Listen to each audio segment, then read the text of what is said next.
العلماء والشهداء والصالحين وإلى جميع الأرواح المسلمين والمسلمات وإلى أرواح أبينا وأمنا الفاتحة.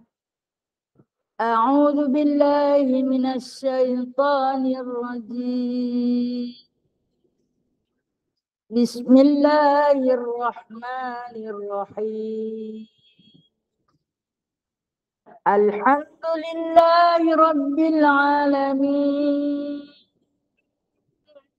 الرحمن الرحيم مالك يوم الدين إياك نعبد وإياك نستعين اهدنا الصراط المستقيم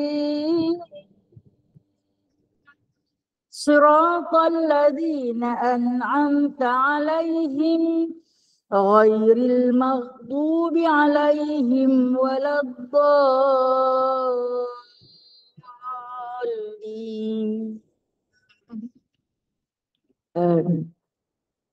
Surah Al-Kahf ayat 101 hingga 110. A'udzu billahi minasy syaithanir rajim. Bismillahirrahmanirrahim.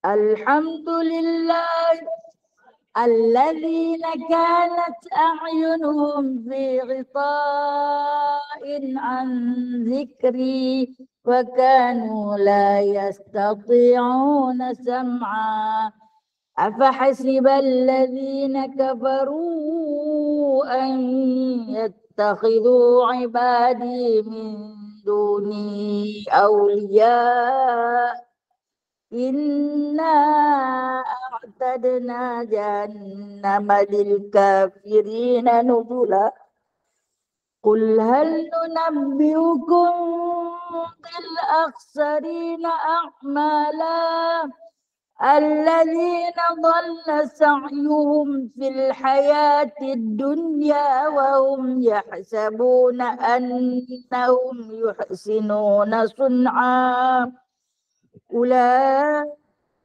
الذين كفروا بآيات ربهم ولقائه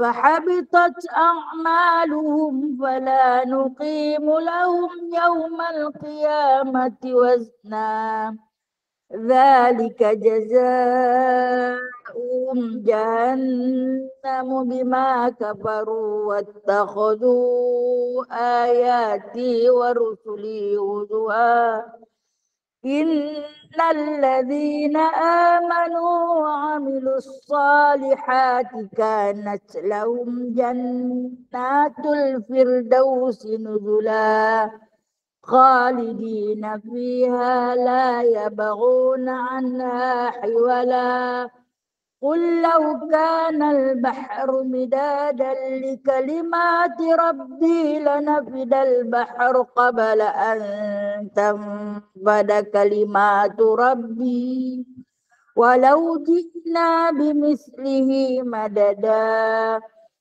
قل إنما أنا بشر مثلكم يوحى إلي أنما إلهكم إله واحد فمن كان يرجو لقاء ربه فليعمل عملا صالحا ولا يشرك بعبادة ربه أحدا سبحانك اللهم بحمدك أشهد أن لا إله إلا أنت أستغفرك وأتوب إليك صدق الله العظيم.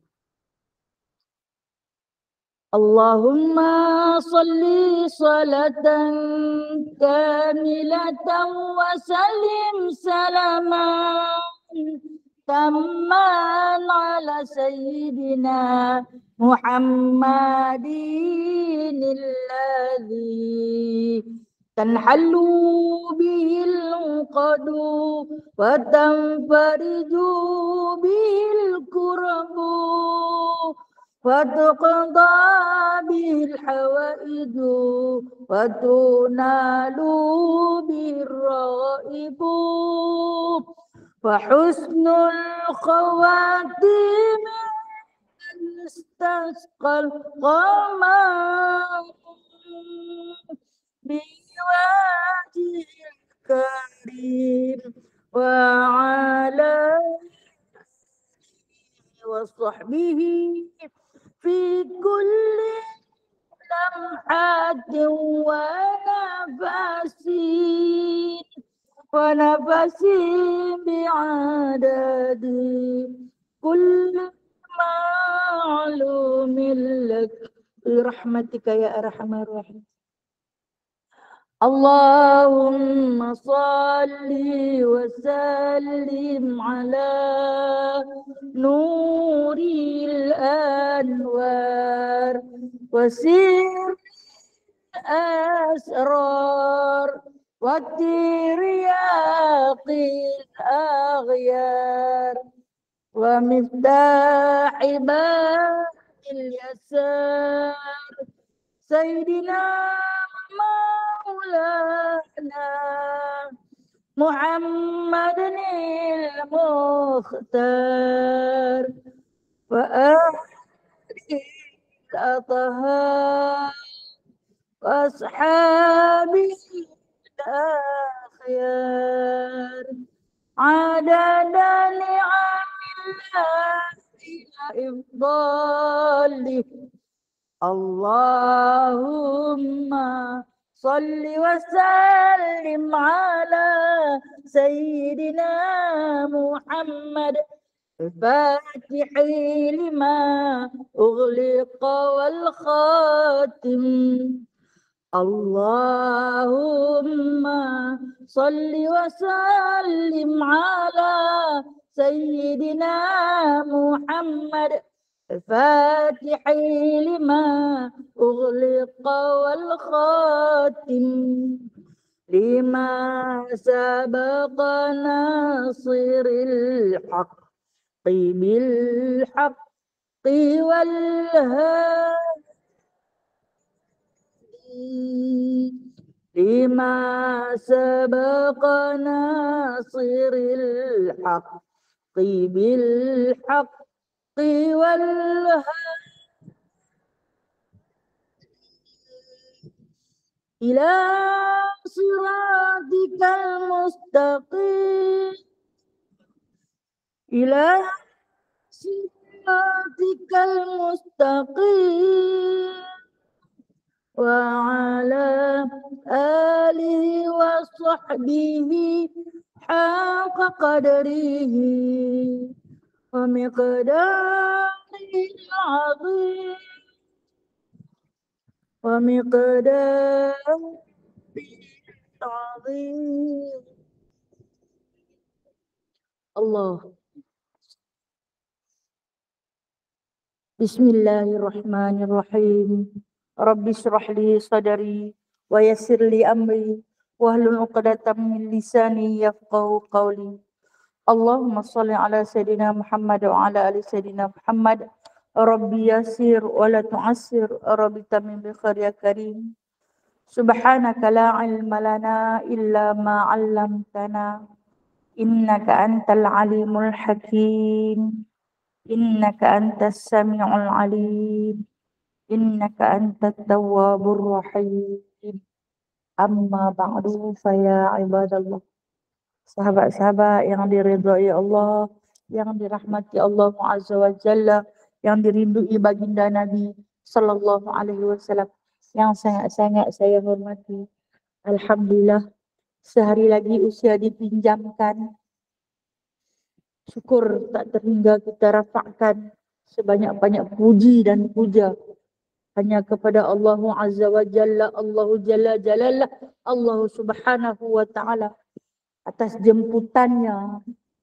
Pagi ini kita dapat kembali ke rumah Allah untuk bersama-sama kita duduk lutut berlutut, bahu membahu, bagi membasmi kejahilan yang bersarang di dada kita, untuk sama-sama kita bermuzakarah ilmu, yakni ilmu hadis, yang mana melalui kitab hadis 40 penawar bagi hati. Seperti yang saya janjikan minggu lalu, saya kata 6 lagi yang akan datang pada minggu ni malangnya. Kita dia dah habis stok, kena order lain.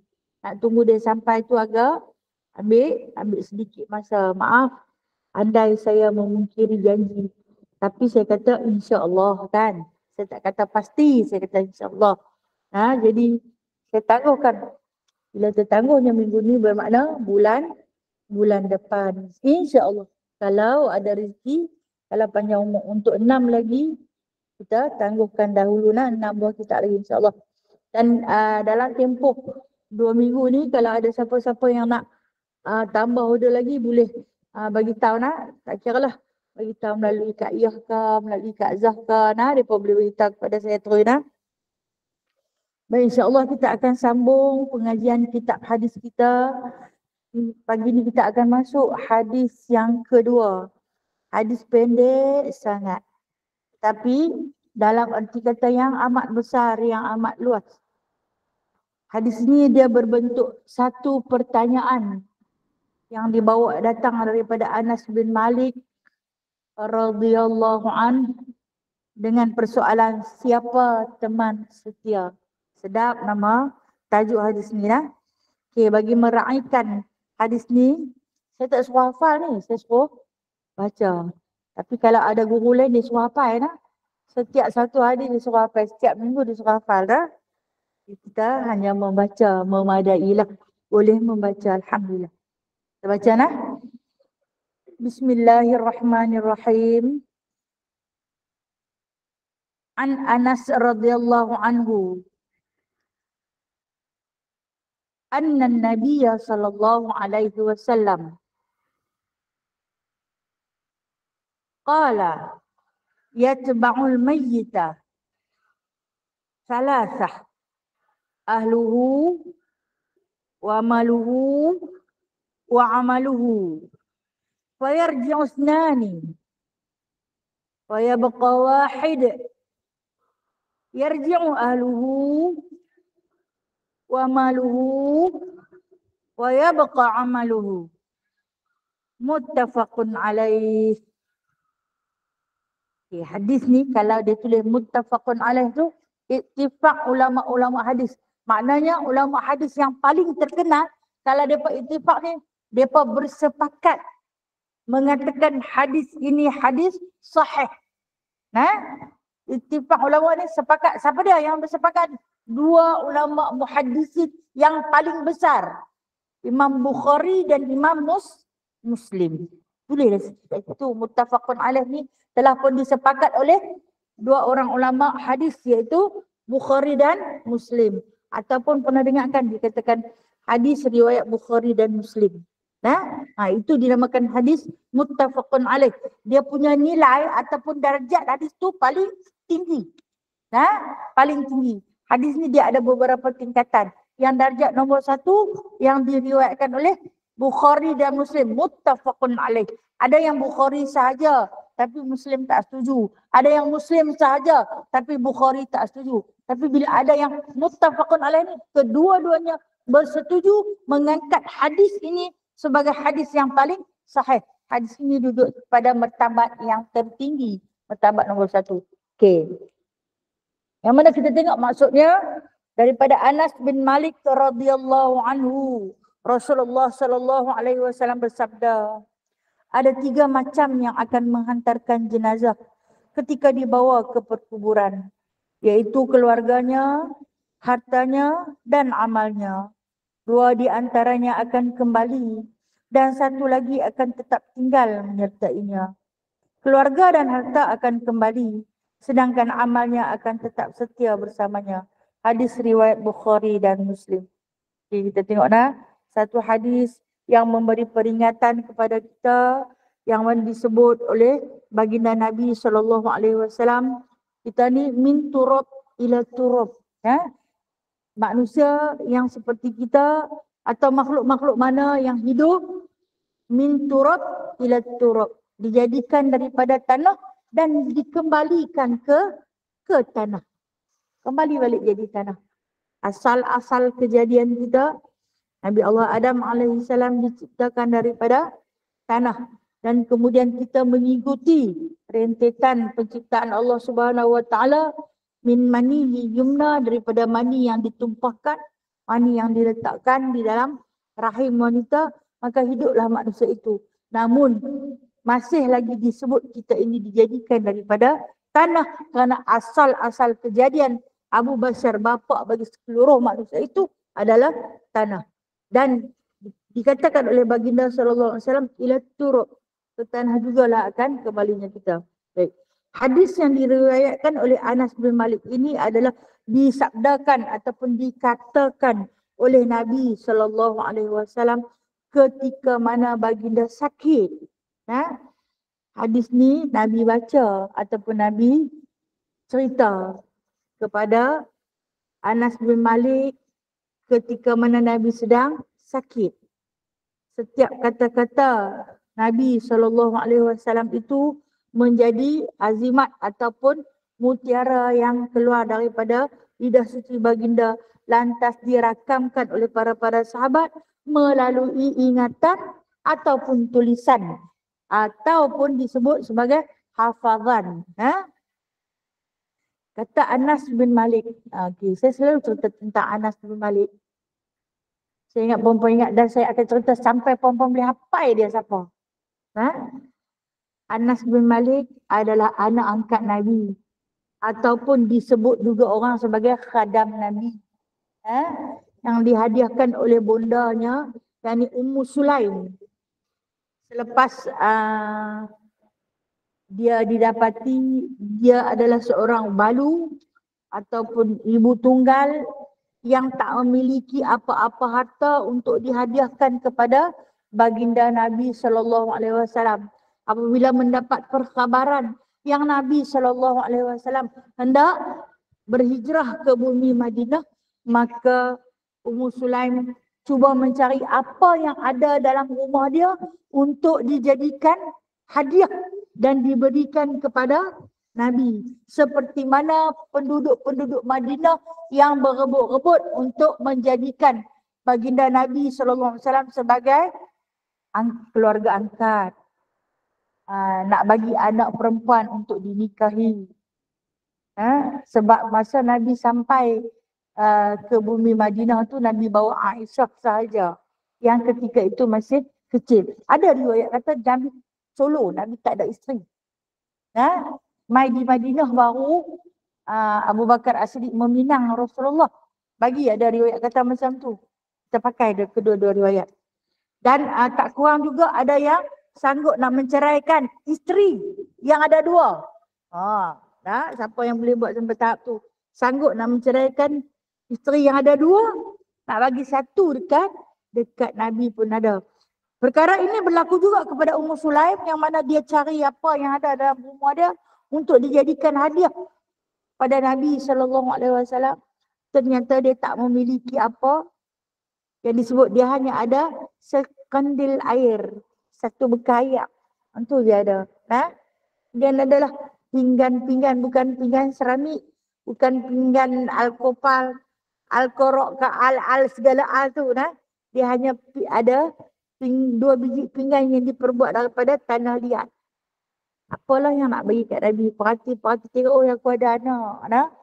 Aku ada seorang anak yang ketika itu Anas baru berusia 6 tahun. Kalau anak cucu kita tera-tera tu baru hantar pergi sekolah tadika.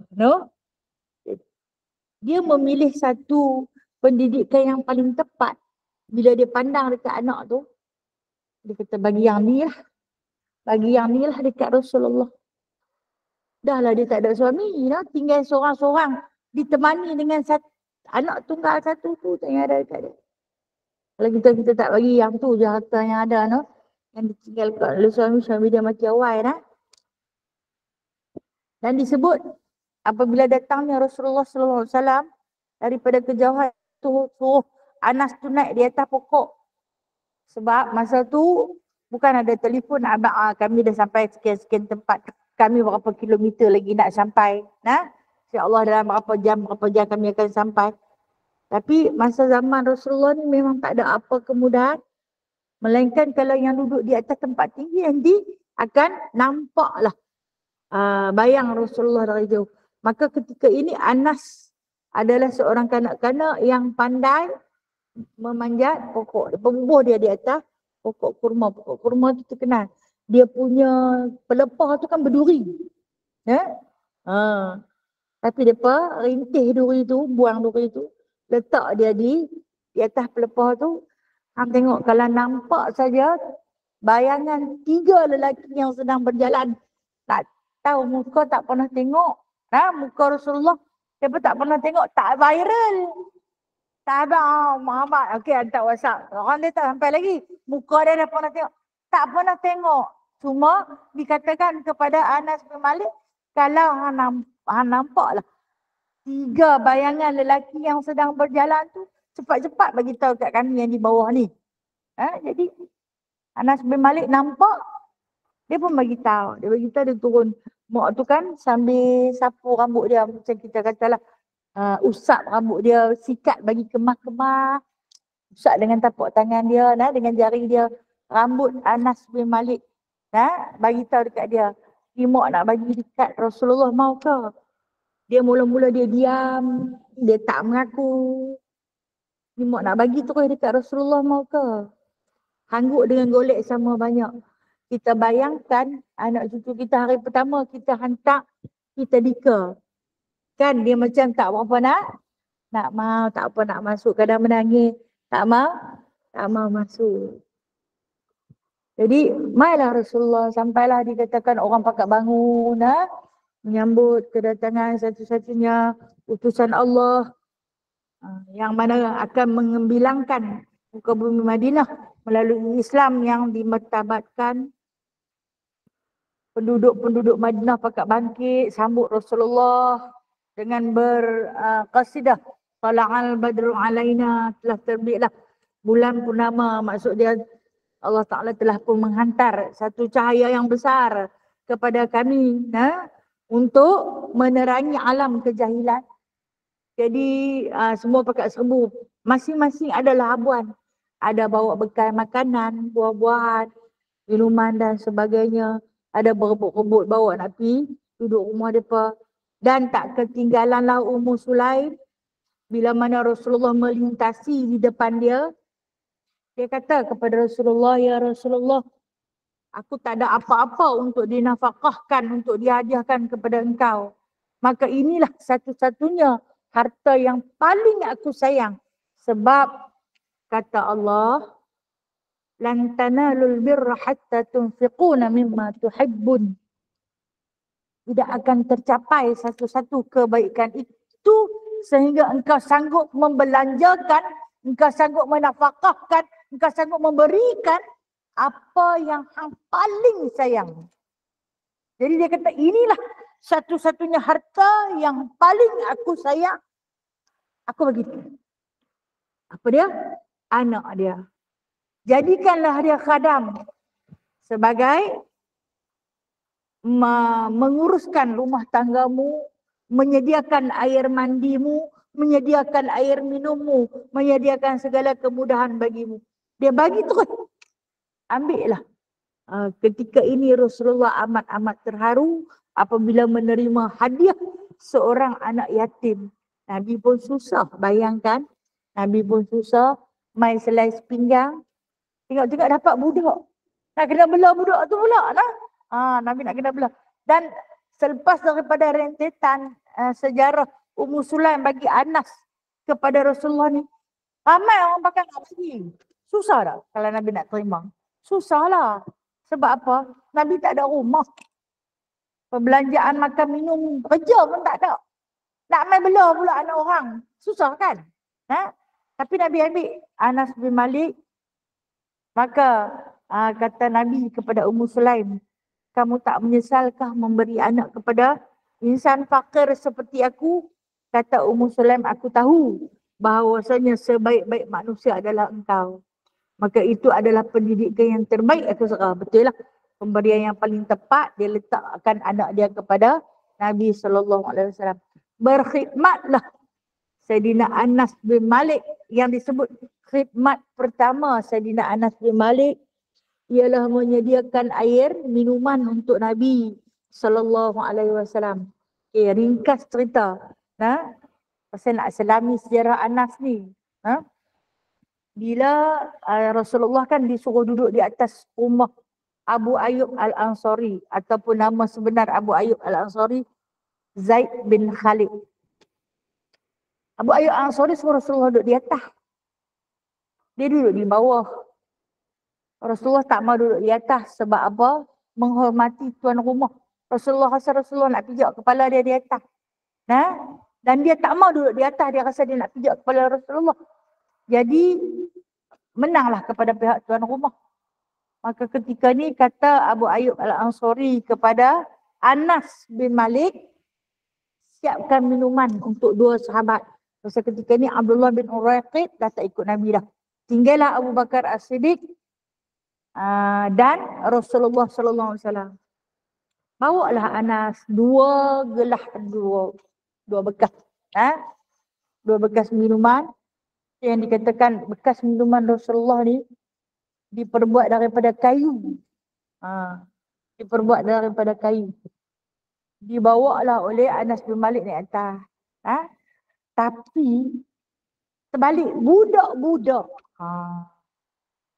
Hobi budak-budak ni suka bagi terbalik ayam. Kira.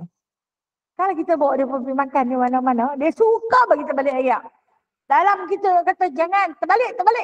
Dah suruh terbalik. Dia ni elok dia letak depan Rasulullah, entah kali macam mana budak-budak.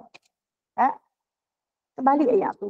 Bila tumpah ayat tu menitik lah ke bawah, di bawah tu Abu Ayyub Al-Ansari duduk dengan ahli keluarga dia. Rasulullah rasa malu. Tapi dia tak marah. Dia tak marah. Lepas tu dia kata kepada Anas bin Malik, lepas ni jangan bawa air dah. Dia kata. Tak payah, dia kata, dia boleh sediakan air dia sendiri. Tapi ketahuilah, sampai Rasulullah wafat, orang yang menyediakan air mandian Rasulullah adalah Anas bin Malik. Yang mana ketika habis selesai disimpannya jenazah mulia Nabi SAW, dia pakai cerita Rasulullah ni ada apa untuk difaraidkan. Rasulullah tak ada apa-apa. Rasulullah tak ada. Ada selai baju besi pun tergadai di tangan Yahudi dengan sebab Rasulullah berhutang. Maka Rasulullah minta kalau kita kata lelak lah. Sebab Rasulullah tak sempat nak membayar hutang si Yahudi tersebut, maka Rasulullah tukarkan dengan baju besi baginda. Dan ketika itu keluarlah Anas yang baru berusia dalam 16, 17 tahun. Lebih kurang lagu tu lah 16, 17 tahun. Bawa cebok mandian Rasulullah SAW. Kata Anas bin Malik, aku ada yang ni je. Wahai Aisyah, boleh tak bagi dekat aku cebok mandian Nabi SAW? Aku tak pernah berpisah pada hari ibu aku serah aku dekat Rasulullah. Dan kalau aku rindu pada baginda SAW, maka cebok inilah yang aku dakap.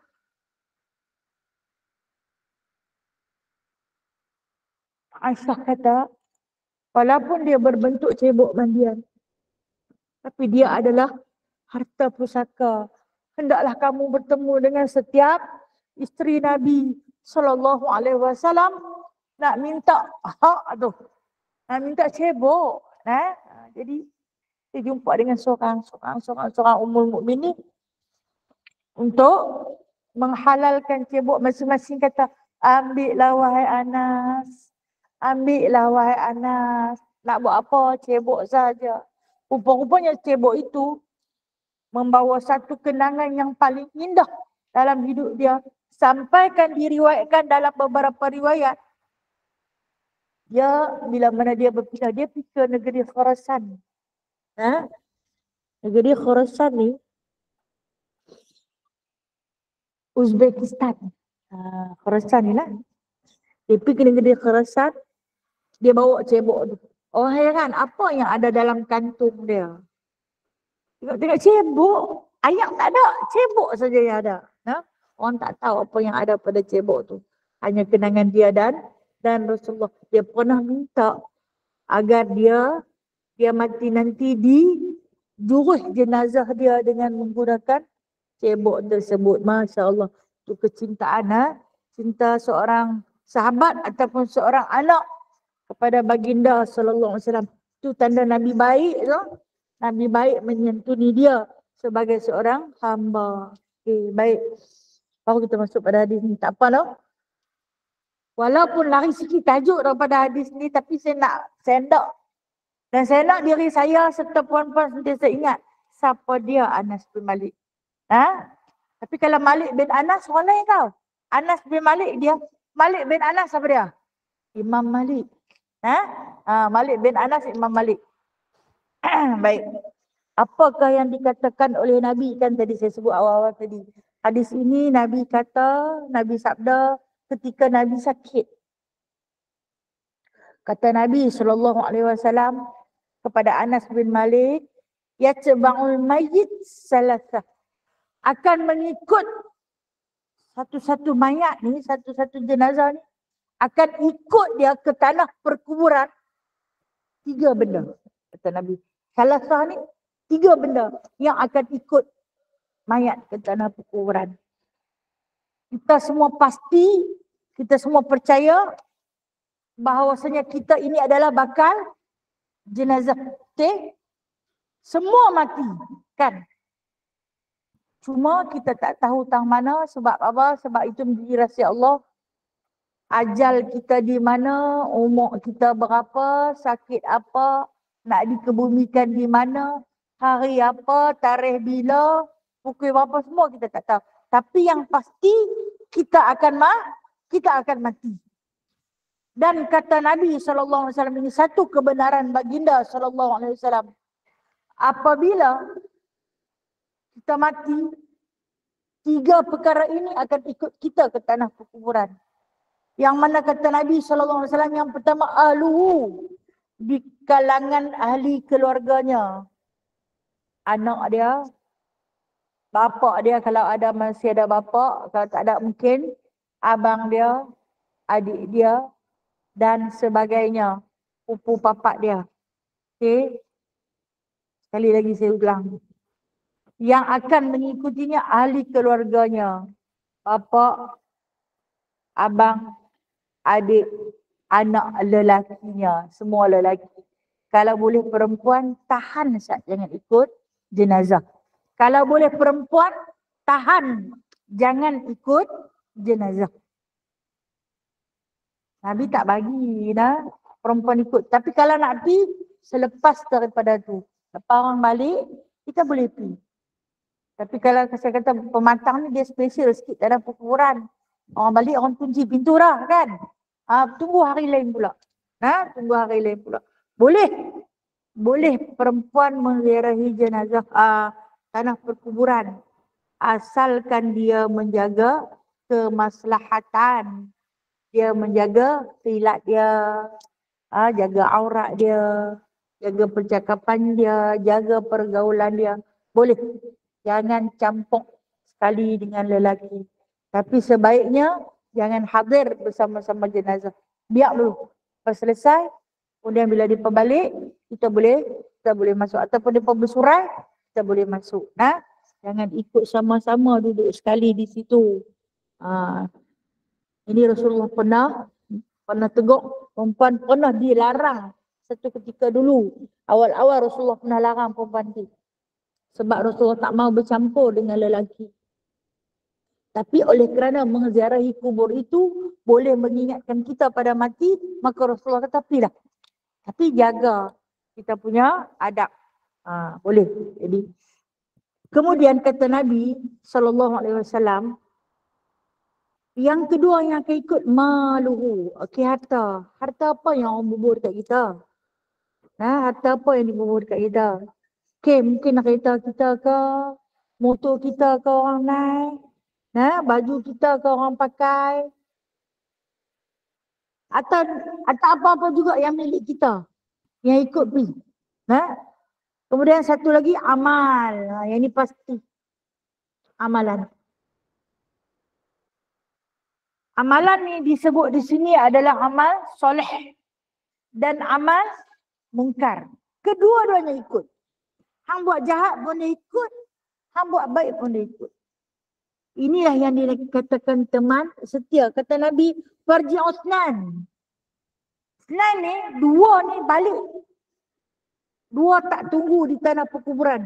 Dua akan balik. Wa yabqa wahid, yang akan tetap, yang akan kekal di tanah perkuburan, satu saja. Siapa dia? Ya dia ahluhu amaluhu. Baliklah, pulanglah. Ahli keluarga semua balik. Harta semua balik. Wa yabqa amaluh.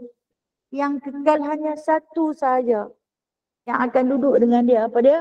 Amaluhu, amalannya. Yang nak duduk di situ amalannya. Baik, kita tengok dah.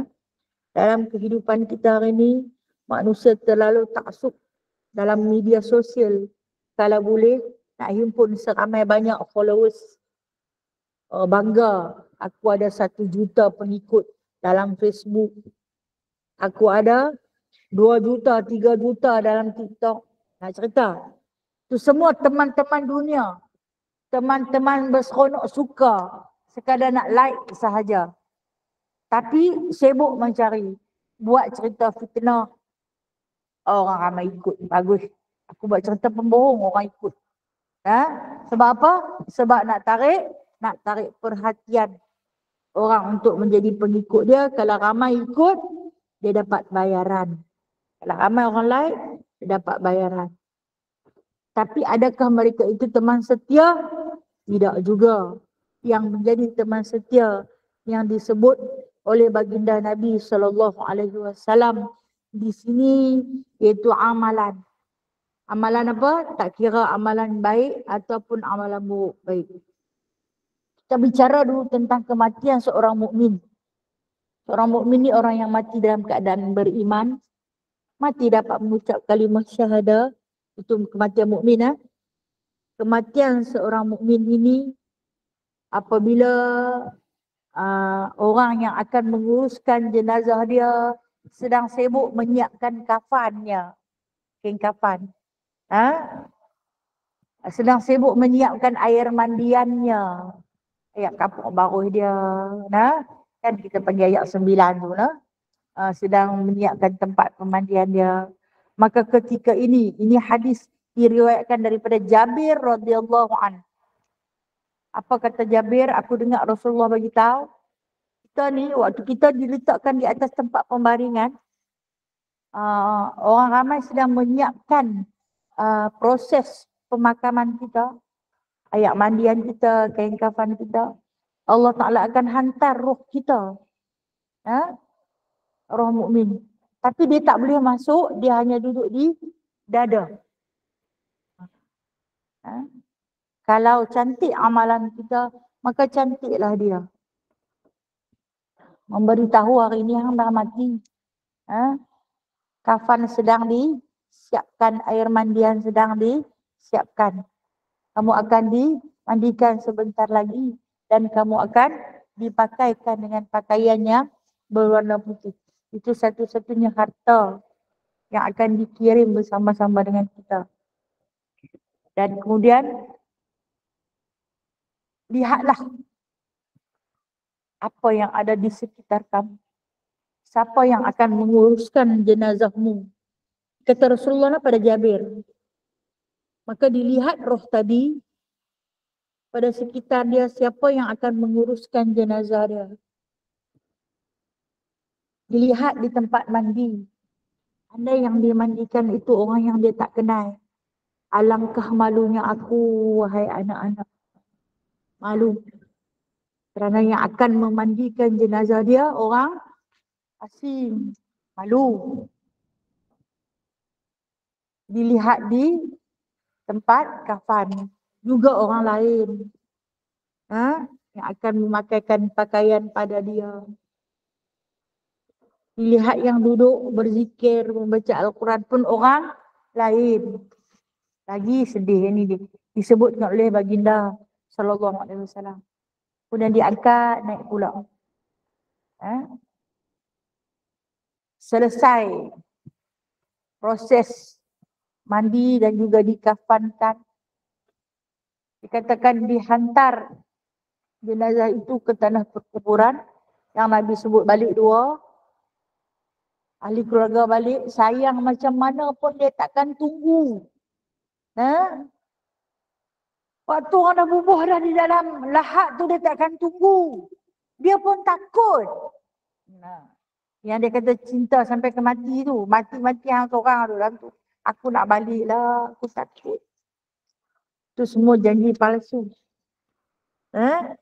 Cinta sampai ke syurga. Masuk syurga kita masuk sekali. Ada dalam kubur aku tak mahu masuk. Maka yang duduk hanya kita. Baik. Yang kekal adalah amalan. Dikatakan oleh baginda sallallahu alaihi wasallam. Amalan yang awal-awal nanti duduk dengan kita adalah solat. Yang paling awal yang akan duduk dengan kita adalah solat. Dia datang daripada hujung kepala. Dia daripada hujung kepala. Menyerupai kita tapi jauh lebih cantik. Andai solat itu cantik. Namun dia akan lebih jauh lebih buruk, lebih bodoh, lebih busuk. Andai amalan itu amalan mungkar. Itu yang menjadi teman di alam kubur. Kemudian disebut oleh baginda sallallahu alaihi wasallam, roh akan dihantar kembali. Roh dihantar untuk apa? Untuk bersoal jawab dengan mungkar dan nakir. Berlaku sehari itu punya panjang lah. Sehari di akhirat bersamaan dengan 1000 tahun di dunia. Dia rasa proses punya lama. Rupanya baru sehari berada di alam barzakh. Alam barzakh adalah alam kita yang ketiga. Kita dah lalui 2 alam. Alam barzakh alam yang keempat. Maaf. Alam barzakh alam yang keempat.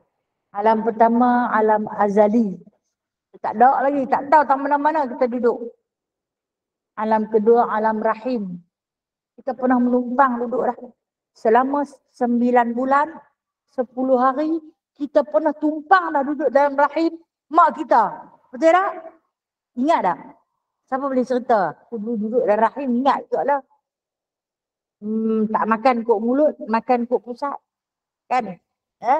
Tak ingat? Memang tak ingat apa-apa. Alam azali lagi lah. Tak ada terus.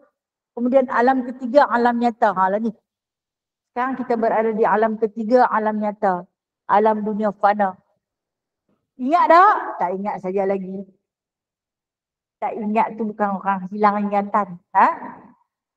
Dan kita akan bakal menduduki alam yang keempat. Ini pasti. Yang ni alam barzakh. Apa maksud barzakh? Terpisah takkan bersatu kembali. Terpisah takkan bersatu kembali. Maksudnya kita dah berpisah dengan orang yang hidup, takkan bersatu kembali. Tetapi apa yang akan menghubungkan di antara orang yang berada di alam barzakh dengan alam yang nyata, apa yang boleh menghubungkan kita? Amalan. Amalanlah yang akan menghubungkan di antara dua dunia yang terpisah itu. Dan disebut oleh Nabi SAW, amalan yang paling utama ialah solat. Apabila dimasukkan roh, kata setengah ulama pada paras pusat, bersandarlah si mati itu di dinding makamnya. Tak usah bayang macam mana nak bersandar di dinding makam. Sebab kalau kita tengok dia letak dalam lahat tu memang betul-betul cukup-cukup untuk badan. Dia akan duduk pada hari pertama. Bukan hari pertama dunia. Hari pertama di alam barzah. Yang selalu disebut oleh para asatizah. Malam pertama di alam barzah. Allahu Akbar. Bukan cantik, tapi takut. Takut duduk seorang-seorang. Tak tahu yang peneman tu nak main macam mana. Adakah seindah-indah kejadian yang Allah Ta'ala ciptakan. Ataupun sebusuk-busuk, seburuk-buruk makhluk. Bergantung kepada amalan yang kita bawa. Kita lah yang buat dia tu. Segakkah dia, huduhkah dia. Lalu Nabi terus bersabda, kata baginda SAW dalam satu erti kata, si mati ni yang mati mukmin ni, yang dah lulus menjawab 6 persoalan yang Nabi bocok. Saya kata, soalan yang Nabi bocok. Apa dia? Marabbuka. Siapa? Siapa Tuhan kamu? Kemudian ditanya lagi apa dah? Madinuka. Bukan man. Apa agama kamu? Dan ditanya lagi. Waman nabiyuka. Siapa nabi kamu? Boleh jawab kan? Boleh kan? Kan saya kata soalan bocor. Kemudian. Wama kita buka apa kitab kamu. Dan yang kelima, wa aina qiblatuka ataupun wama qiblatuka, apakah kiblat kamu. Dan yang keenam, ditanyakan man ikhwanuka, siapakah saudara-saudara kamu. Mulut akan petah menjawab, tapi akan ditempik oleh mungkar dan nakir. Hang pembohong. Tak mana? Bila dia kata siapakah waman ikhwanuka, siapakah saudara-saudari kamu. Siapa dia yang hang berkawan, dengan siapa hang bersilaturahim. Kan jawapan dia. Tahu tak jawapan dia apa? Soalan bocok ni, tahu tak jawapan dia apa? Muslimin dan muslimat adalah saudara-saudara. Kata muka dan nakir hang pemohong. Hang punya suka berkeli dengan orang lah. Habis. Sebab tu saya kata, silaturahim ini akan membawa ke barzakh. Jangan bergaduh dengan orang. Benda sikit-sikit lebih kurang lah. Benteng kesabaran tu perlu kukuh untuk kita bergaul dengan muslimin. Perlu kuat untuk kita bergaul dengan muslimin-muslimat. Kena jaga betul-betul. Sabarlah, benda sikit-sikit kot. Pujuk hati tak apalah. Buat-buat bagi tak nampak. Buat-buat bagi tak faham. Kadang mereka duduk berli kita tu. Bodoh-bodoh. Kan tak tahu-tahu. Kita lintah orang pandang dengan ekor mata. Tahu pandangan tu. Pandangan yang bermaksud apa-apa. Tahu. Tapi kuatkan perisai kesabaran. Sebab nak jawab di depan Allah nanti. Persoalan yang disoal. Ni soalan yang ke-6. Belum tentu satu pun tak lepas lagi. Okay. Baik. Bila Nabi bawa cerita ni. Bawa soalan-soalan ke-6 soalan ni. Nabi kata jika lulus satu-satu jenazah mukmin itu menjawab ke-6 persoalan ini, bermakna teman setia dia tu terbaik. Sebab yang jawab tu teman. Kata Nabi SAW, bila mana mungkar dan nakir masuk ke barzakh, ke lahat seorang mukmin yang meninggal ataupun seseorang asli yang meninggal yang masuk, dia tengok-tengok ada satu makhluk yang teman kepada si mati. Alah, yang tak elok dia kata, hang duduk tepi sat. Aku nak tanya dia. Hang duduk tepi sat. Jawab teman setia. Okey. Ada ulama kata solat dan Al-Quran. Solat dan Al-Quran. Yang akan duduk bersama-sama. Yang akan bersatu. Menjadi lebih indah, lebih cantik. Kami takkan ke mana-mana. Sehingga mana? Sehingga kiamat. Sehingga Allah Ta'ala menepati janjinya. Apa janji Allah? Tanya Munkar dan Nakir. Janji Allah kepada roh yang mukmin apabila mati. Ianya akan dihamparkan dengan hamparan daripada sutera, diselimut daripada selimut sutera dan diwangikan dengan bunga yasmin. Bunga yasmin bunga apa? Bunga melur, kan? Diwangikan dengan bunga melur yang kita duk tabung kat mayat tu kan, kita kecil-kecil. Dan semua perhiasan-perhiasan tersebut akan dihantar daripada aras untuk dipakaikan kepada mukmin yang meninggal itu tadi. Jadi dia kata, aku takkan ke mana-mana, aku takkan bergejak sehingga janji Allah ditepati. Baik. Dan begitu juga aku takkan ke mana-mana kerana aku yang akan mewakili si mati itu menjawab persoalan muka dan nakir. Setiap persoalan yang ditanya satu persatu, maka yang jawab itu adalah amalan. Bukan kita yang jawab, nah. Amalanlah yang jawab.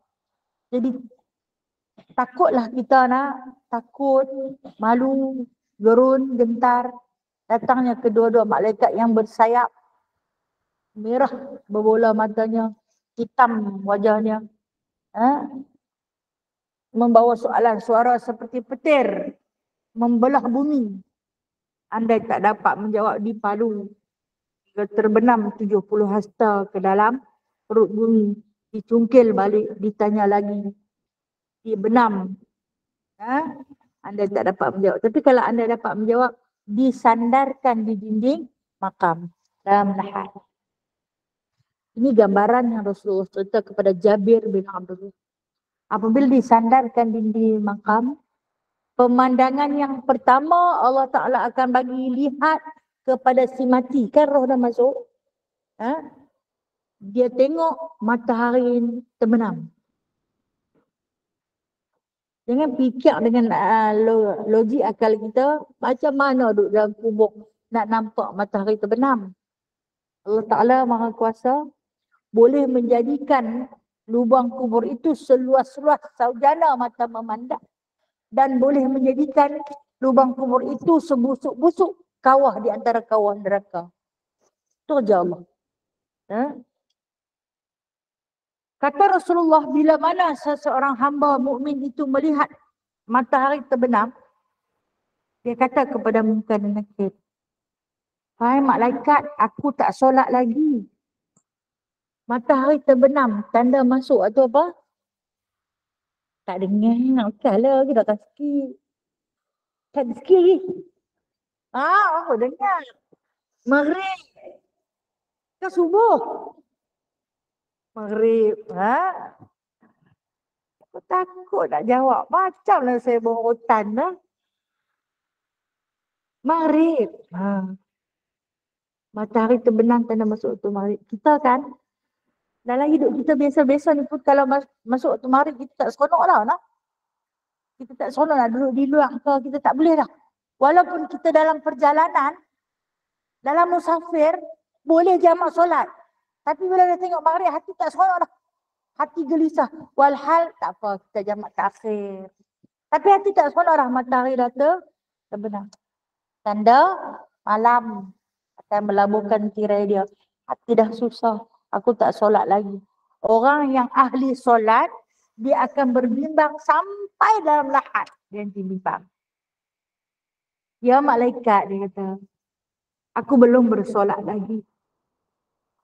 Apa jawab malaikat? Masa ni, waktu persoalan dia dengan malaikat ni, roh dia jawab, amalan solat dia pergi mana? Pergi ambil selimut, pergi ambil bantal, pergi ambil sarir. Sarir ni tempat lapis tidur. Janganlah duduk bayang macam lemek tu kita duduk beli di padang besar tu. Bukan macam tu dah. Ambil sarir. Sarir ni lapik tidur. Atau kalau bahasa Arab, sarir dia panggil katil. Kan tidur, kita tidur atas tanah betul-betul. Selimut hanya yang dibekalkan kain kafan saja. Tu pun waktu dah depan nak kamu tu depa buka kan, digunting, dibuka muka bagi rasa tanah. Apalah pakaian sesuai, berjahit pun tidak. Nak duduk lama tak tahu berapa ribu tahun nak duduk di situ. Jadi maka amalan solat dan Al-Quran itu naik diambil pakaian, selimut, sarir, dan disebut satu lagi bunga yasmin dari syurga yang dibekalkan. Itu yang dikatakan, jadikanlah alam barzah ataupun alam kubur kami nanti adalah satu taman di antara taman-taman surga, dengan engkau jadikan kubur kami nanti satu kawah di antara kawah neraka. Kan ada dalam doa tahlil, masuk doa tahlil kan. Jadi bila dia kata dia nak solat, malaikat pun jawab, hari ni bukan hari solat. Hang dah solat dah, banyak dah hang solat. Hari ni bukan hari solat. Hari ni hari rehat. Kamu akan didatangkan dengan nikmat-nikmat daripada surga yang Allah Ta'ala kirimkan. Maka sebentar lagi kamu akan dilayan. Itu yang kata, dihantarkan satu hamparan, ditidurkan. Rehatlah hari ni. Rehat serehat-rehatnya.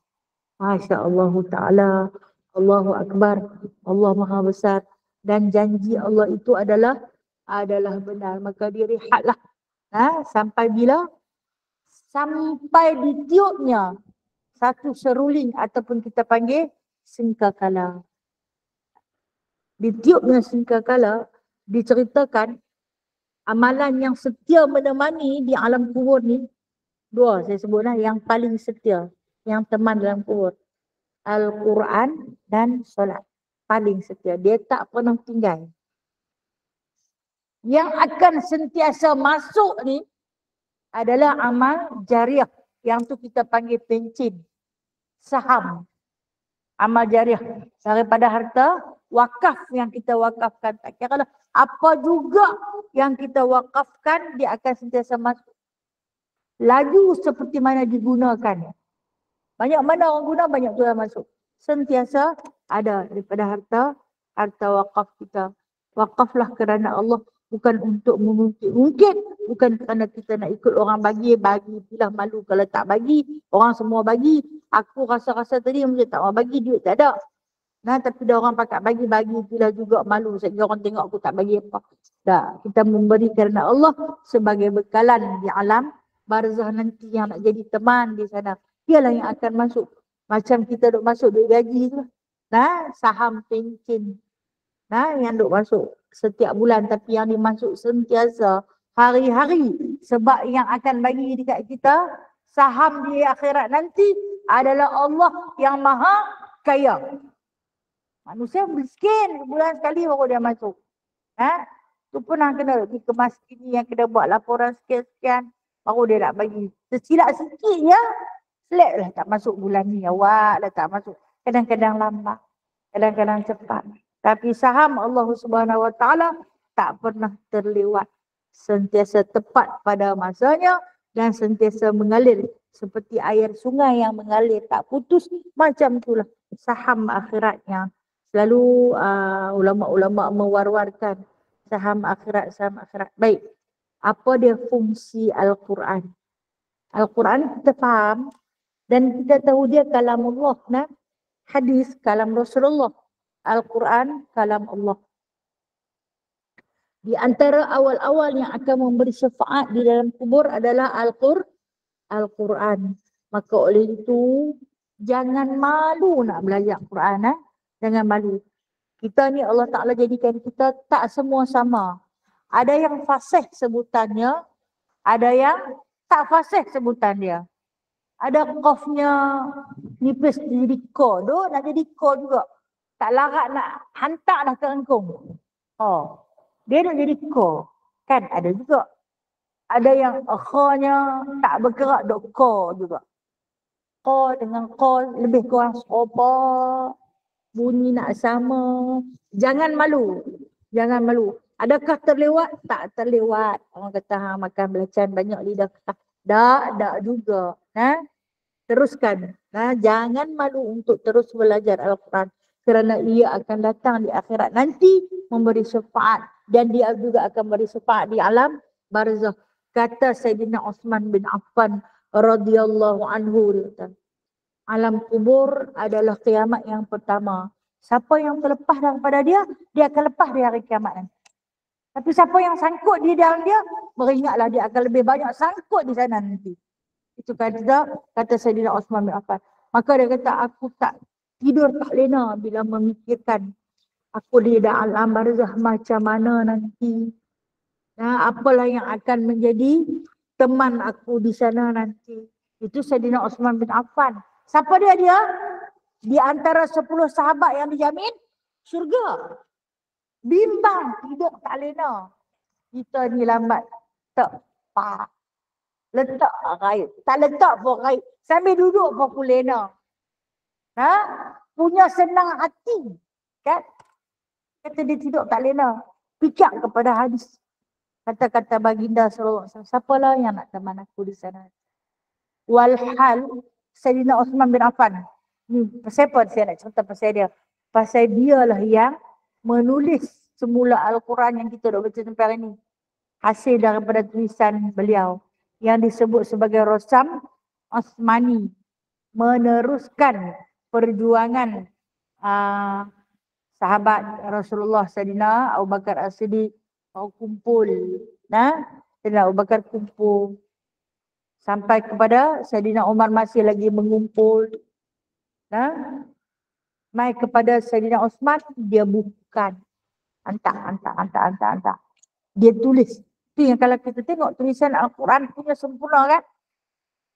Dia punya hizb dia, kan? Dia punya ain dia, tempat-tempat berhenti dia cukup sempurna. Hasil susunan daripada Sayyidina Osman bin Affan pun tidak tak lena. Susah hati. Siapalah yang nak jadi teman? Yang kita ni mengaji pun tak betul dah. Betul ke tak betul? Kita lah duduk syok sendiri. Aku ni pandai dah mengaji. Boleh dah. Siapa kata boleh? Tu Tok Guru kata. Tak boleh dah. Kata boleh dah tu esok tapi dah. Belajar. Saya akui sampai hari ni pun saya masih tak betul. Saya sendiri sampai hari ni pun masih tak betul. Al-Quran ni jangan katalah hebat macam mana pun. Ada juga yang tersilap dia. Yang tersalah dia. Sebab nak abang bagi Al-Quran tu sempurna. Dia kalamullah. Yang tak sempurnanya kita. Ada juga yang Allah Ta'ala bagi. Dia punya belajar lah. Tak boleh-boleh. Rajin dia mengaji tapi payah dapat. Ada juga. Guna guru yang sama. Siapa aja kita habaq sekian-sekian orang. Aku pun mengaji kat dia ke. Pakai Quran ni. Quran ni bagus. Kita pun beli. Kan Quran ni macam-macam kelak di sini. Pakai yang ni. Dia ada tanda siap, ada tajwid. Kalau hak hijau tu hang dengung. Kalau hak biru tu qalqalah. Hang berhenti bagi meletup sikit. Kalau hak yang kuning tu dia macam nak hilang tu. Tanda-tanda sebut dah dia. Dia ada kan, dia ada tanda-tanda kita pun beli hak tu. Tak boleh juga. Beli hak pen. Hang letak je pen dia mengaji. Hang letak je pen dia mengaji. Kita pun belilah pen. Letak dia mengaji. Pen tu lah nampak gayanya, pen tu lah mengaji. Dia tak juga. Senang kan? Segala kemudahan Allah Ta'ala. Tapi jangan pernah berhenti untuk belajar. Okay. Kalau kita dah boleh baca Al-Quran, walaupun tak sebaik mungkin tak sebaik mungkin. Tidak sebaik Rasulullah sallallahu alaihi wasallam. Tidak sebaik seperti Abu Hasan Al-Asy'ari, sahabat baginda sallallahu alaihi wasallam. Tidak sebaik seperti Sayyidina Osman bin Affan. Tak sebaik mereka. Tapi baik sikitlah daripada dulu. Kita boleh nilai hasil bacaan kita. Akulah ni mengaji elok sikitlah daripada dulu. Dulu aku sendiri tak boleh niat. Punya tak sedap. Tapi lah ni bolehlah meronong. Beranilah bawa keluar sikit sorak dulu kalau mengaji. Tak berbunyi apa. Sunyi sepi. Kalau tambah pergi depan Tok Guru. Sorak pun tak keluar. Tapi hari ni berani dah. Makna dia bukan terbaik. Boleh dah sikit daripada dulu. Maka teruskan belajar. Apa dia? Tadabbur. Wajib.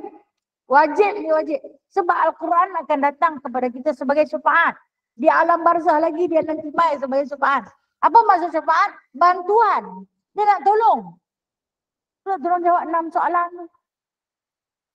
Dia tak lagi jawab dah. Yang akan jawab, amalan tu yang akan jawab. Jadi belajar pula tadabbur. Apa maksud tadabbur ni? Faham isi kandungan Al-Quran. Walaupun banyak kitab-kitab tafsir dikeluarkan, baca tak faham, cari guru, sama-sama bermuzakarah, bertadabbur Al-Quran, bermutalaah, bermurajaah dengan Al-Quran bagi sampai faham. Oh, banyak sebenarnya kerja kita ni tak habis, tak selesai, betul tak? Yang kata tuntutlah ilmu minal mahdi ilal lahdi. Daripada buayan sampai ke liang lahat. Nak mati dah, mengaji apa lagi? Mengaji takkan pernah habis. Sampai mati takkan habis. Ilmu Allah itu maha luas. Ilmu Al-Quran pun kita tak tergali. Al-Quran adalah sumber bagi segala ilmu. Kalau kita boleh menguasai Al-Quran, bermakna kita boleh menguasai semua ilmu. Ya Al-Quran pun, Fatihah. Pergi kat kawan tu baru baca Fatihah. Pergi kat tok guru ni dia baca. Dia ajak alik botol pula. Aku dah kata ni suruh baca alik botol balik. Bila nak habis? Jangan tanya bila nak habis. Silapnya kita bila pergi ngaji, bila nak habis. Jangan tanya bila nak habis. Ha? Bila nak pandai. Pandai je ni. Bagai dikatalah. Tak pandai-pandai, tak pandai-pandai, tak pandai-pandai. Bila kita selalu rasa diri tak pandai, kita nak belajar. Nak belajar. Ha? Bila duk rasa diri dah pandai, cakap tu kami membuli. Nah? Alik botol je kot. Bila alik botol. Jadi, kenapa ulama suruh sangat-sangat kita belajar Al-Quran? Kerana orang yang paling baik, kata Nabi SAW. Sebaik-baik manusia ialah yang mengajar Al-Quran dan belajar Al-Quran. Itulah manusia yang baik. Kalau nak tengok manusia terbaik, kata Rasulullah, orang yang mau mengajar Al-Quran dan yang mau belajar Al-Quran. Jawatan tertinggi di sisi Allah dan Rasul, yakni guru Al-Quran.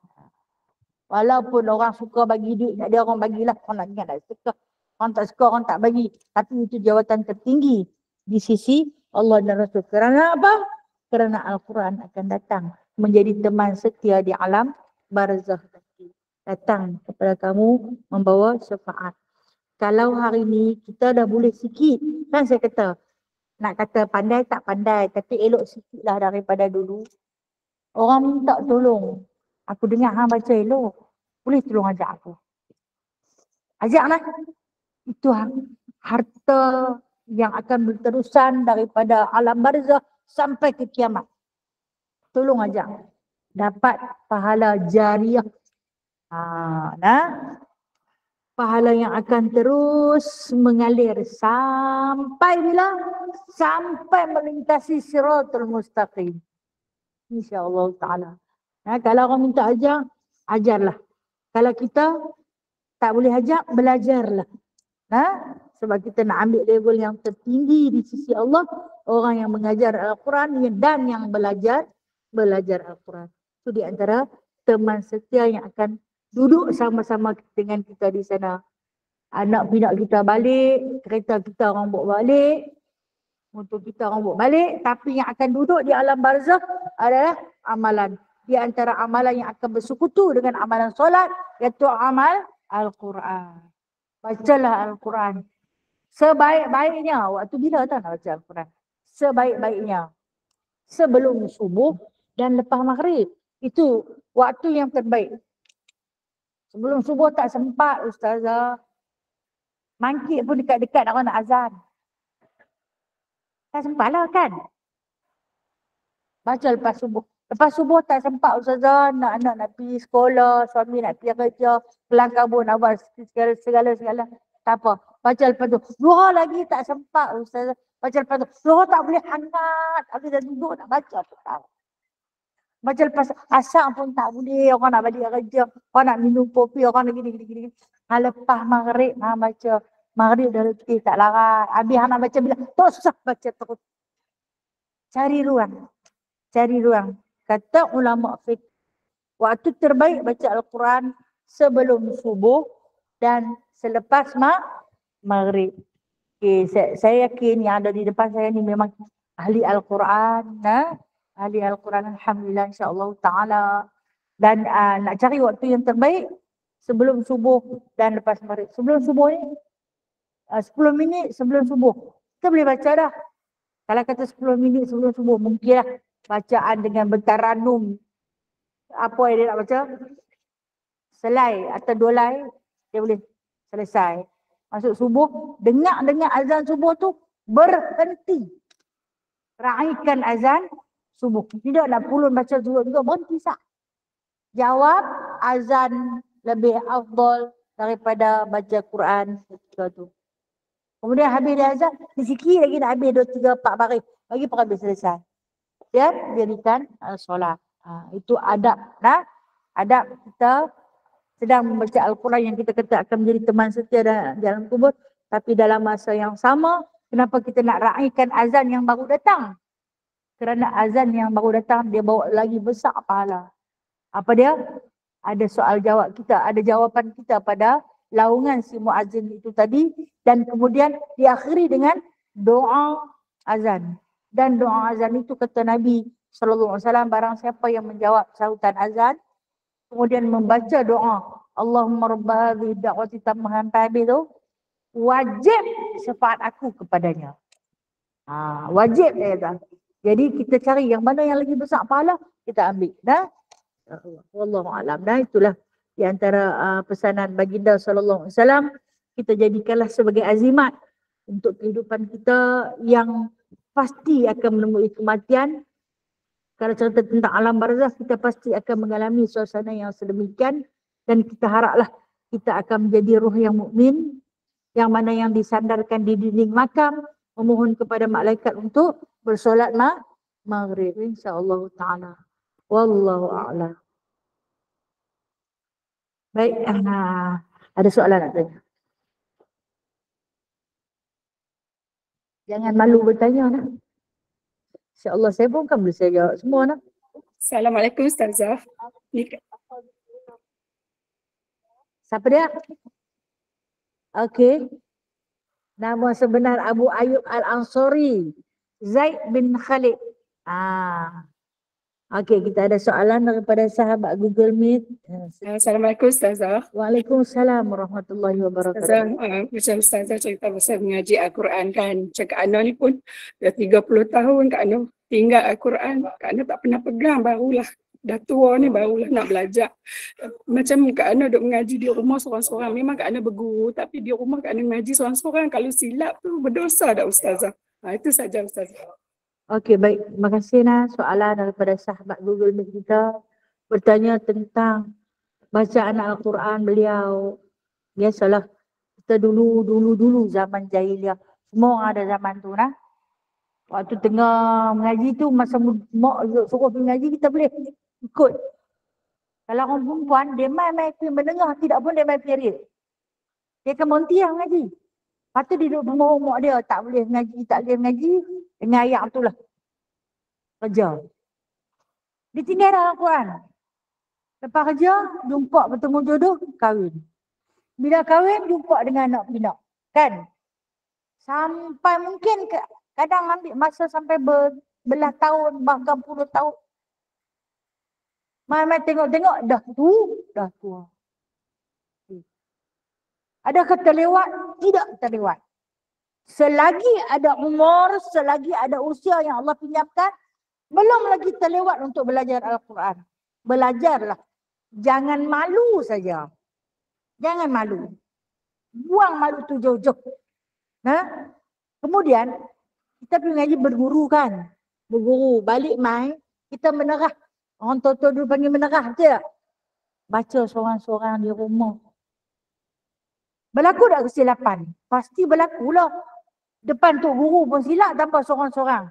Tapi dia tak tahu kata dia silap. Kan saya kata, nak tahu mengaji betul ke tak betul, ambil seorang-seorang. Betul semua. Betul tak?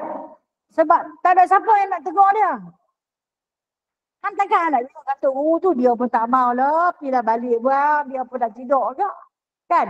Jadi bila kita duduk di rumah, kita juga nak buka Al-Quran. Tapi kita baca seorang-seorang. Berlaku kesilapan dalam pembacaan kita. Pasti berlaku lah. Dalam kita duk tadarus 10 orang dalam satu kumpulan pun silap. Tambahlah seorang-seorang. Lagi banyak silap. Tapi tak ada siapa tegur. Kita baca lagu cara kita. Seorang-seorang. Adakah berdosa ketika berlaku kesilapan kita bersendirian? Tak ada yang tegur. Adakah berdosa kesalahan tersebut? Baik. Ini kata ulama. Ulama mufassirin menafsirkan, mengatakan bahawasanya tidak berdosa. Orang tu, orang yang baru duk belajar mengaji, baca seorang-seorang di rumah ni, kalau berlaku kesilapan, yang akan menegur salah dia ialah malaikat muqarrabin, malaikat yang ada dekat dengan dia, malaikat pencatat amal kebajikan, raqib dan atid yang duduk, mereka lah yang akan menegur. Tapi tak dengar lah, kalau dengar hang lari lah kot salah lagi. Yang akan menegur kesilapan kita adalah malaikat, kerana malaikat suka pada orang yang sedang zikrullah. Malaikat suka pada majlis-majlis ilmu. Tapi ingat, macam yang Rasulullah pesan, malaikat ni dia suka pada benda-benda wangi. Tapi kalau hampa busuk, dia lari. Sebab tu, terlahirnya satu hadis, laula an asyqa ala ummati la amartuhum bisiwak inda kulli shalah. Kalaulah tak memberati kepada umat-umat aku, nescaya aku akan suruh mereka bersugi setiap kali nak sembahyang. Jadi bersugi adalah perkara sunat sebelum mengambil wudu. Diri tu bagilah wangi sikit. Hang makan betai tadi. Hang mai mengaji Quran. Malaikat dia kalau busuk dia tak tunggu lah. Dia tinggal. Kita nak mengaji Quran, sunat gosok gigi ataupun bersugi guna kayu tu. Sunat di antara menghilangkan bau mulut dan memfasihkan lidah pada sebutan makhraj-makhraj huruf. Jadi kalau silap mengaji seorang-seorang, yang akan tegur kita adalah malaikat, insya-Allah taala.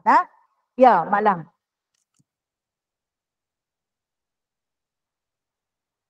Apa dia? Oh, cara nak jaga kayu sugi. Dia selalu akan dimakan bubuk. Dia akan dimakan bubuk kalau kita ambil dia kan. Dia nanti bubuk makan macam dia makan ulat. Dia nanti jadi debu.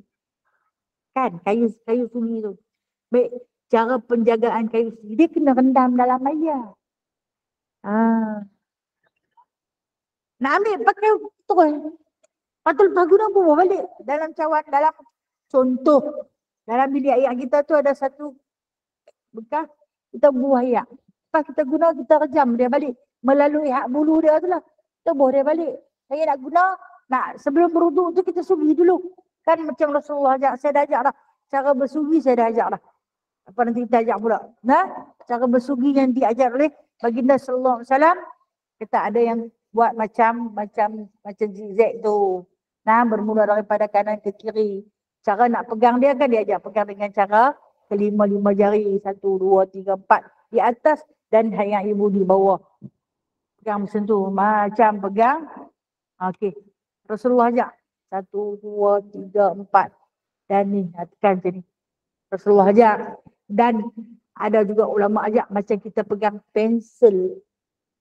Okey, bila habis guna, hak yang belah berbulu tu, tebur dalam air. Kalau tak mau bagi dia reput. Kalau tidak dia cepat reput. Setiap kali selesai guna. Kalau biar dia kering, dia akan reput. Cara penjagaan sunyi. Ya.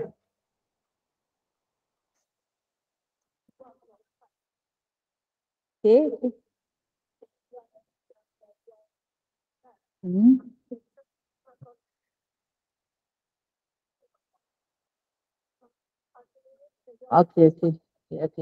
Okey, kita keluar negara. Lepas tu kita akan diberi waktu solat. Jam berapa subuh tu. Cara kita nak solat, adakah kita nak ikut tempat-tempat waktu? Bagilah jarak sikit, seminit 2. Sebab waktu ni pun manusia yang buat. Kan? Bagi jarak sikit macam seminit 2 lepas masuk tu baru kita buat. Untuk memberi keyakinan bahawasanya waktu dah masuk. Jangan sebelum, tapi lepas. Wallahualam. Ya, silakan.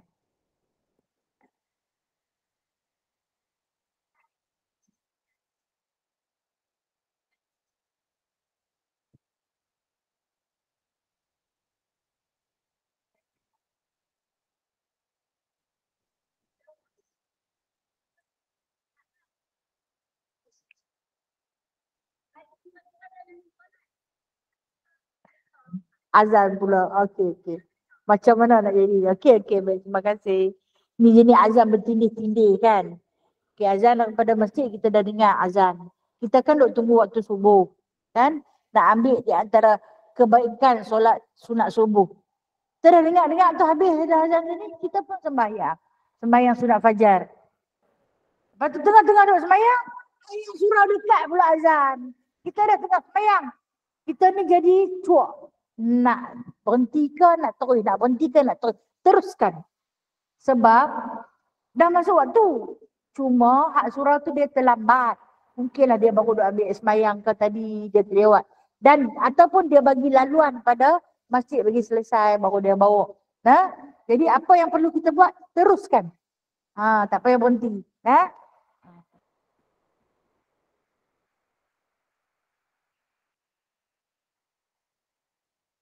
Tunggu bagi dia habis. Baru kita buat subuh. Bagi dia selesai dulu. Apa dia? Bagi dia selesai. Bagi selesai. Kadang-kadang macam kat tempat kita ni dia banyak tempat kan bersahut-sahutan. Azan panil kan. Baik, kalau kata kita nak sembahyang terus pun boleh. Boleh. Janji di antara salah satu tempat-tempat yang dilakukan kita kena bagi selesai satu. Kan tidak jenuh. Abang juga lah tu. Ada soalan? Assalamualaikum Ustazah, nak tanya sikit. Ya, silakan. Okey, kalau kita mengaji kan, kita macam tak berapa lancar. Kalau kita tengok application, lepas tu kita ikut ngaji, boleh tak? Okey, baik. Soalan daripada sahabat Google Meet. Kalau kita mengaji tapi tak lancar, kemudian kita ikut aplikasi. Dia baca, kita baca macam saya cerita bab pen lah. Kita bagi dia baca, kemudian kita ikut baca. Boleh tak? Boleh. Dibolehkan. Sebab nak cari guru, tak ada lah dia dekat kita sentiasa. Jadi kita ikut. Dia baca, kita ikut baca. Dia baca, kita ikut baca. Boleh tak? Terima kasih Ustazah. Sama-sama kasih. Ya Ju. Satu lagi Ju.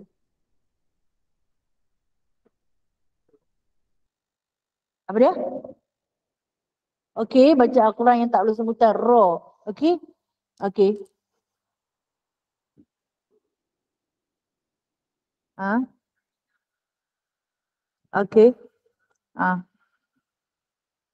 Adakah mencacatkan bacaan dia? Okey, baik. Okey, baik. Terima kasih. Berkenaan dengan orang tak fasih dalam sebutan huruf Al-Quran. Contohnya ra. Ada orang yang kita jumpa dia duk ra situ. Lidah dia tak boleh berpetik. Dia duk ra. Bukan kerana dia tua, tapi budak-budak lagi. Budak-budak lagi dia duk ra. Tak boleh sebut. Jenuh pun betul, dia tak boleh sebut. Jadi ianya akan menjadi kecacatan pada bacaan yang wajib. Contoh, Bismillahirrahmanirrahim. Tidak. Alhamdulillahirrabbilalamin. Cacat tak? Cacat pada pendengaran kita yang fasih. Tetapi di sisi Allah tak mencacatkan. Sebab Allah yang buat dia. Dan Allah Maha tahu kelemahan dia, makhraj yang dia tak boleh nak sebut. Tapi kena terus berusaha sampai dia boleh. Tapi kalau dia punya usaha sampai bila-bila tak boleh, tak mencacatkan. Tak mencacatkan dia. Bagi dia boleh tak kalau dia nak jadi imam? Yang ni dia kata syarat nak jadi imam kena fasahah. Kena fasahah. Tapi dia boleh jadi imam kita dalam rumah. Dia boleh jadi imam kita dalam rumah. Cuma dia tak boleh jadi imam secara umum. Dibimbangi timbul fitnah. Benar?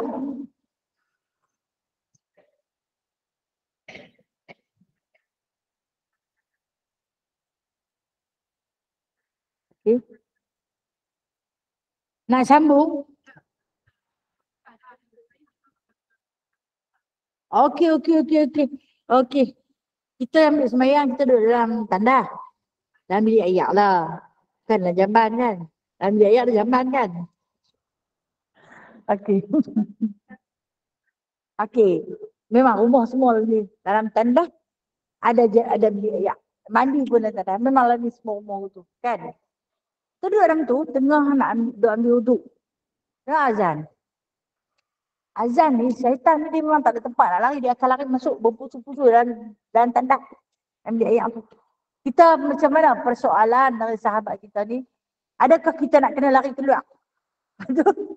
Masuk balik sambung ni. Tak perlu. Teruskan berwuduk. Teruskan berwuduk. Tak perlu. Tak lagi kita keluar. Bukan kita nak tidur dalam tu pun kan? Lagi kita keluar. Tak payah kita memutuskan wuduk kita. Sebab sunat berwuduk hendaklah secara berturut-turut. Nak kena berturut-turut. Jadi kita teruskan wuduk. Lagi kita keluar. Wallahualam. Bira, habis saya minta maaf atas kekurangan diri saya. Yang baik itu datangnya daripada Allah Azza wa Jalla. Yang lemah dan kurang adalah daripada kecacatan diri saya sendiri. A'udzubillahi minasyaitonirrajim. Bismillahirrahmanirrahim. Alhamdulillahirabbil alamin hamdan katsira. Hamdan yuwafi ni'amahu wa yukafi'u mazidah. Ya Rabbana lakal hamdu kama yanbaghi li jalali wajhikal karim wa 'azimi sultanik. Allahumma iftah 'alaina futuhal 'arifina bihikmatik wa ansur 'alaina rahmatak wa dhakkirna ma nasina ya dzal jalali wal ikram. Allahumma tahhir qulubana minan nifaq wa a'malana minar riya wa alsinatana minal kadhib wa a'yunana minal khiyanah. Allahumma rabbana atina fid dunya hasanah wa fil akhirati hasanatan wa qina adzaban nar wa adkhilna jannata ma'al abrar ya aziz ya ghaffar ya rabbal alamin. Wa sallallahu ala sayyidina Muhammadin walhamdulillahi rabbil alamin. Taqabbalallahu minkum. Taqabbal ya karim. Terima kasih Ustaz. Assalamualaikum warahmatullahi wabarakatuh. Sallu ala